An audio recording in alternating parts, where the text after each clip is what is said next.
My name is Travis Blackwood. I am 28 years old, and on October 13th, 2022, I spent the longest night of my life in a cabin deep within Green Valley Forest, Pennsylvania. I remember glancing at the date on my phone before it died, October 13th, 2022, and wishing I'd never agreed to this trip. I'd been working nonstop at a tech startup in Pittsburgh, building apps and ignoring every bit of burnout creeping into my life. My friend Lucas Harlan, a wildlife photographer with an unshakable grin and a love for old folklore, suggested a weekend escape. He found a listing for a rustic cabin that sounded perfect. No cell service, a wood-burning stove, and a clear view of the night sky. Lucas swore Silas McGee, the elderly caretaker, would give us the privacy we craved. Soon, our trio was complete when Owen Sterling, a history teacher with a fascination for local legends, joined in. He'd spent summers in those woods as a kid and had his own set of eerie stories. We arrived just as dusk was settling in, the sun dipping below towering pines. Silas McGee, gaunt and weathered, handed us a rusty key and muttered something about keeping respect for what lingers here. Lucas took photos of the cabin's sagging porch and murky windows, while Owen chuckled nervously, recalling tales of missing hikers and strange lights. I tried to shrug off the chill crawling down my spine. The cabin looked charming enough. Hand-hewn logs, a stone fireplace, a sagging roof that creaked with age. Inside, dusty furniture and faded tapestries gave it a timeless quality, like stepping into someone else's half-forgotten dream. We unpacked. Owen stowed his old paperback on Native American legends. Lucas arranged his camera gear by the window, and I started stacking firewood. We joked about ghost stories, shared stale granola bars, and drank warm cider that Lucas claimed he'd spiked with just enough bourbon. As night fell, the forest erupted with hoots and rustles. Owen read aloud from his book, Tales of Forest Guardians and Vengeful Spirits, while Lucas snapped shots of the moon peeking through branches. I sat by the hearth, listening to the logs crackle, feeling an odd mix of comfort and unease. By the time we blew out the candles, exhaustion drowned our senses. We each took one of the 3 beds, lulled by the wind rattling the shutters. I woke around midnight, heart pounding, to the click of the front door, once, then twice. I lay still, straining to hear. The cabin was cold, every muscle in me rigid. On the 3rd click, I slipped out of bed, pressing my hand against the rough wall to steady myself. Moonlight slanted in through the window, illuminating dust motes that danced like ghosts.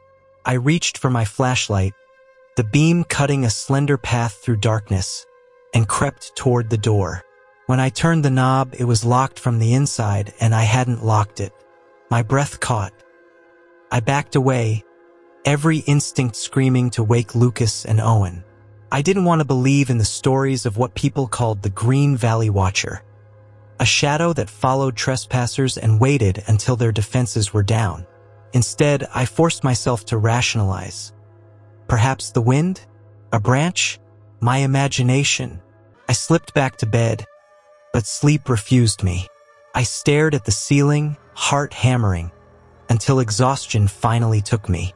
The following morning, bright and deceptively peaceful, Lucas wandered off to photograph a fox print near the creek, and I followed Owen to examine odd symbols carved into tree trunks, spirals and runes none of us recognized.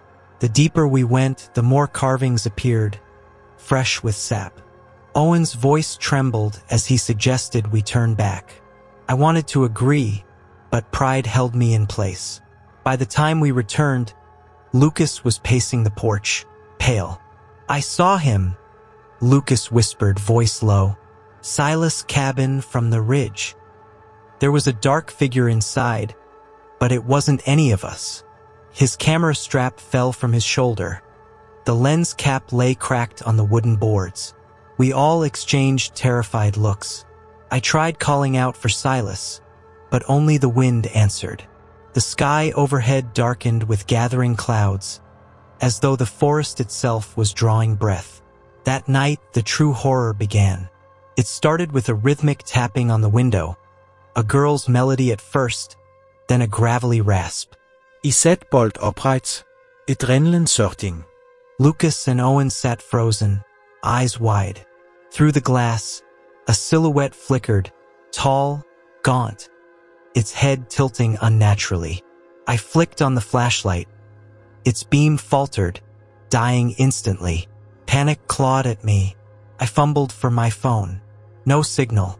We piled into the main room, banging chairs against the door. The tapping turned into a scratching, like claws seeking purchase. A low moan echoed through the walls. Owen whispered a prayer he'd never prayed before. Lucas shone his camera flash repeatedly. The figure blurred each time it appeared, as if stepping in and out of our world. Then it spoke. Its voice was a fractured whisper. "Why do you trespass?" My blood ran cold. We flinched as the fireplace roared to life, flames surging blue before snapping back to orange. Shadows raced across the ceiling. The temperature plunged. I couldn't feel my legs. The thing hovered at the edge of the light, unmoving save for those sickeningly deliberate head tilts. In a frenzy, I grabbed the door handle locked tight. Owen kicked at the wood. Lucas slammed his shoulder against the barrier. But it held. Behind us, windows shattered one by one, raining splinters onto the hardwood floor. The menacing whisper grew louder, taunting us. "You cannot leave." I dug into my pocket and found a small pocket knife. With shaking hands, I pried at the door latch. A horrifying shriek filled the room as the thing lunged, impossibly fast. Somehow, we burst through a side window, cutting ourselves on the broken glass. We ran blindly through the trees, branches whipping our faces. The thing pursued, its laughter trailing behind like a storm siren. I pushed myself harder than ever, muscles screaming, until I stumbled onto the gravel road. Headlights appeared. Silas' truck. He opened the door without a word. The thing halted at the tree line, then vanished into the night. Silas drove without looking back, handing me his flask. We arrived at the nearest town just as dawn cracked the sky. The police searched the cabin later. They found no sign of the symbol-carved trees, no shattered glass, nothing. Only 3 terrified men and 1 rusty key. I've never been back. Every so often, I wake at midnight, heart pounding, convinced I hear that soft tapping. But I'll never return to Green Valley Forest. I carry the memory of that night like a scar, proof that some places are better left alone. This story is over. Get ready for the next one. My name is Logan Price. I'm 28 years old, and the events I'm about to share unfolded on October 12, 2022. I never intended to put myself in harm's way that weekend. Just a simple escape from Chicago's glare. But the Cedar Ridge cabin had its own agenda. It began harmlessly enough. A trio of friends seeking solitude among the pines, far from city lights and the hum of everyday life. I'd first met Jenna Brooks during orientation at the University of Illinois. She had an adventurous spark in her eyes and a love for antiquated maps, which led her to discover Windfall Creek Road, the gravel path that led deeper into the woods than any GPS dared. Mason Hayes, our mutual friend and a budding carpenter, convinced us he could fix anything, even an old, drafty cabin he'd found advertised online. We also invited Elise Monroe, whose calm demeanor balanced our restless energy. Elise taught creative writing at a community college and carried a leather-bound journal everywhere, just in case life itself became inspiration. By the time we arrived at Cedar Ridge, the sun was dipping behind the treetops, casting the forest floor in mottled shadows. The cabin sat on a slight rise overlooking a shallow creek where bullfrogs croaked their evening chorus. Its weathered siding had been bleached by decades of sun, and the front porch sagged in the center, as though weighed down by secrets. Mason was eager to show off his handiwork. Newly replaced window frames and a sturdy oak beam in the living room. Jenna unpacked her vintage camera, determined to capture every angle, while Elise sipped herbal tea from a travel mug, already jotting down details for her next horror vignette. We spent the first evening swapping stories around a small campfire out back. The flames danced against Mason's grilled chili, and laughter echoed under the stars. Jenna spoke of woodland spirits she'd read about in our region. Elise scribbled notes on wind patterns and how they might twist shadows. I, however, felt a curious tension, as if the cabin itself were listening, its boards creaking softly in response to our chatter. I chalked it up to old wood settling, though even I could hear whispers in those sounds. Faint, indecipherable. That night I slept poorly. The mattress creaked beneath me, and every groan of the cabin sounded magnified in the silence.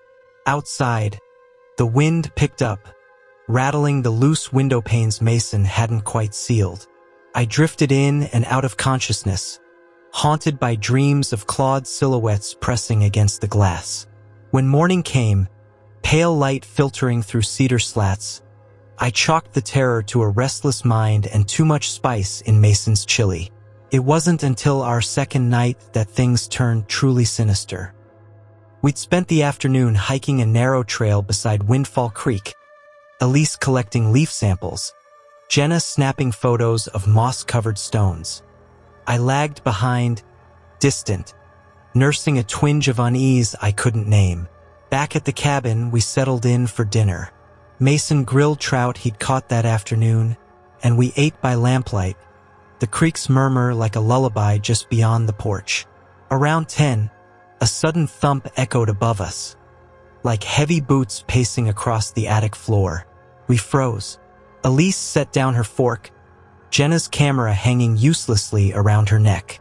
Mason scoffed, insisting it was just the wind, but none of us believed him. The sound repeated, slow and methodical, accompanied by the faint scrape of what could have been nails on wood. My heart hammered as I realized the crawlspace hatch in the living room ceiling lay directly beneath my head. I climbed onto a chair and peered upward, but the darkness swallowed the small opening. Jenna fumbled for her flashlight, its beam trembling as she shined it across the rafters. Silence followed, then louder, a deliberate knock once, twice, 3 times. We exchanged terrified glances. Elise whispered, "Who's there?" But the only response was a slow creak and the unmistakable sound of something sliding, perhaps shifting its weight. Mason tried to maintain calm. He lit a lantern and gathered a few tools, planning to pry open the hatch. But as he grasped the wooden frame, a voice, low and guttural, whispered my name, "Logan?" It was a rasp, each syllable dragging like wet cloth. My blood ran cold. I spun toward Jenna, but her flashlight flickered and died. In that momentary blackout, I felt hot breath on the back of my neck. The lantern wavered back to life, revealing the cabin empty of any living soul but us. Yet the presence was palpable, a weight pressing in from all sides. Mason dropped his wrench and stumbled backward. Elisa's journal lay open on the floor, pages splayed as though flung by an unseen hand.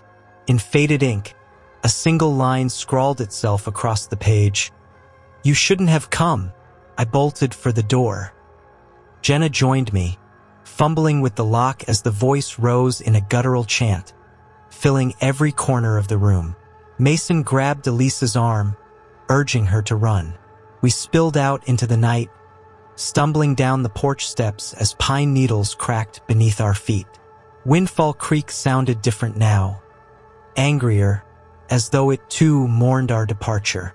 We didn't stop until the cabin's outline vanished behind the trees. Only when the gravel road appeared did Jenna shine her revived flashlight onto our faces. We were ghostly pale, hearts pounding in unison, bound by a terror we could neither fully explain nor ever shake. In the days that followed, I tried to rationalize what happened. Gas leaks, echoing animal calls, collective hysteria. But deep down, I know a dark something called Cedar Ridge its home, and that cabin, abandoned and unwelcoming, is still waiting for the next trespasser.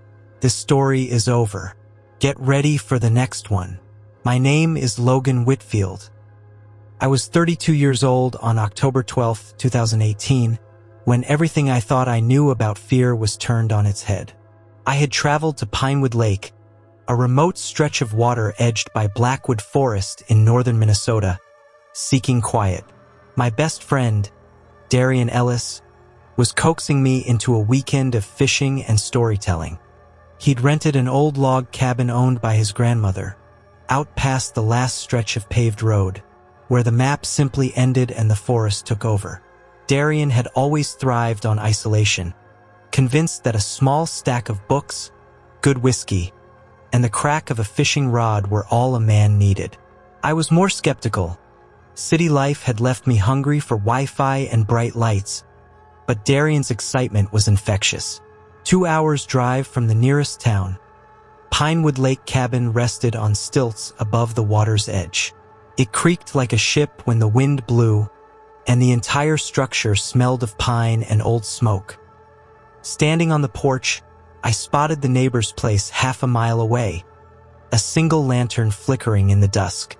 No road, no cell signal, just the faint hum of cicadas and the promise of solitude. Inside, the cabin's layout was simple. One common room with a stone fireplace, a small kitchenette, and 2 bedrooms connected by a narrow hallway. Darian had already unpacked his gear, and I could hear John Scout Reynolds, our childhood friend and a budding wildlife photographer, rifling through camera lenses. Scout was the pragmatic one, silent and steady, with a knack for spotting things in the woods long before the rest of us. Then there was Finn Donnelly, a chef by trade, lugging crates of canned beans and trail mix. He claimed this trip would reset his exhausted mind after 3 back-to-back restaurant opening seasons. Finally, we had Miles Harding, a freelance journalist always chasing the next big story, even if it meant camping in the middle of nowhere. Over dinner, stew warmed over the fireplace and whiskey poured from a hip flask, we mapped out plans. Fishing in the morning at Crookshanks Point, a small island just offshore, followed by a night of ghost stories by candlelight. We laughed too much, teased one another about tent setups, and wondered aloud if we'd see a moose or a black bear. The tension felt non-existent.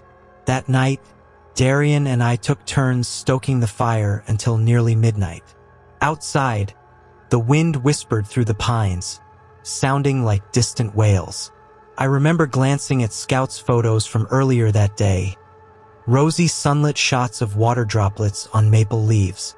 Everything looked so peaceful, too peaceful, perhaps. By the time the fire died, I was yawning. We agreed to turn in early. Each of us retreated to our rooms, assured that the deep forest offered nothing but birds and small critters. I climbed into the top bunk in the smaller bedroom. Miles claimed the larger one, and Finn took the sofa bed in the living room. It was then that the real horror began. At precisely 2:17 a.m., a low thud echoed through the cabin. Startled, I shot bolt upright on the bunk, heart hammering. Then another thud, slow, deliberate, as if something heavy was being dragged across the wooden porch. My blood ran cold, sweat beaded under my collar. I slipped from the bunk and crept to the window, peering into the roaring blackness. The moon was gone behind clouds, and the only light came from the feeble glow of our dying embers.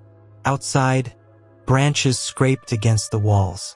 The thudding paused, then resumed, closer this time. I could see nothing, but I could feel it watching. I fled down the hall to Miles's room.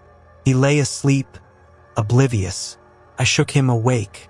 "Something's out there," I whispered, voice trembling. He frowned, sat up, and listened. Silence, then a soft scratch on the back door. Scout's door was next. We pounded until he woke. He rubbed his eyes and followed us to the kitchen. There, gathered like voyeurs, were Darian and Finn, awakened by our pounding and drawn by the eerie sounds. Together, we all held our breath as the scratching turned into banging.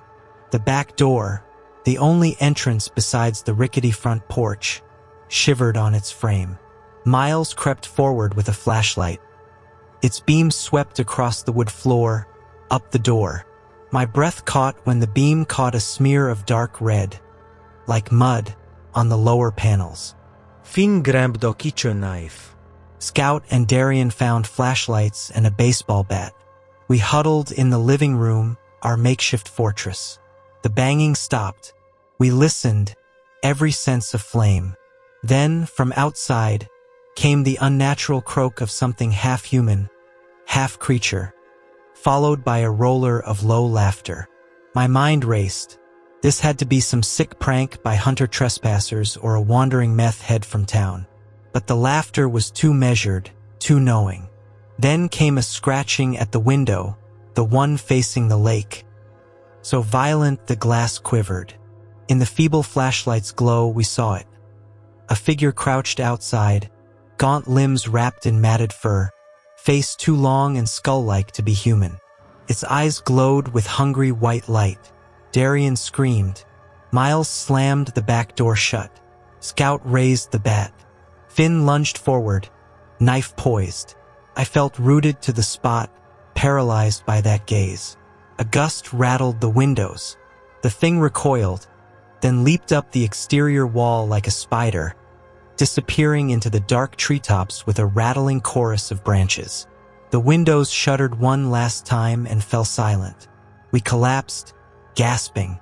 No one spoke for a long minute, each of us wrapped in blankets of terror.